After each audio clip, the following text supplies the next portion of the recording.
கிறிஸ்துவுக்குள் பிரியமானவர்களே, ஆண்டவருடைய நாமம் மகிமைப்படுவதாக. ஒரு வசனத்தை நான் வாசிக்கிறேன். அப்போஸ்தலனாகிய பவுல் தீமோத்தேயுவுக்கு எழுதின 2வது நிருபம் 3வது அதிகாரம் 12வது வசனம். அன்றியும் கிறிஸ்து இயேசுவுக்குள் தேவபக்தியாய் நடக்க மனதாயிருக்கிற யாவரும் துன்பப்படுவார்கள்.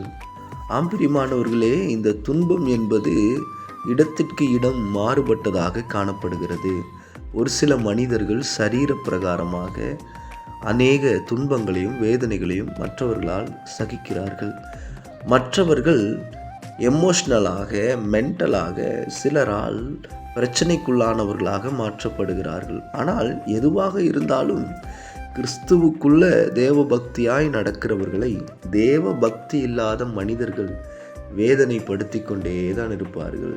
வார்த்தைகளினால், சொல்லினால், செயலினால் அவர்கள் மிகவும் கடினமாக கிறிஸ்துவர்களை நடத்துகிறதை நம்மால் பார்க்க முடியும். இதற்கு காரணம், நாம் தேவ சமூகத்தில் உண்மை உள்ளவர்களாய் இருக்கிறோம் என்பதை அறிந்து பிசாசு சிலரை ஏற்படுத்தி வேதனைக்குள்ளாக்கும்படி செய்கிறான்.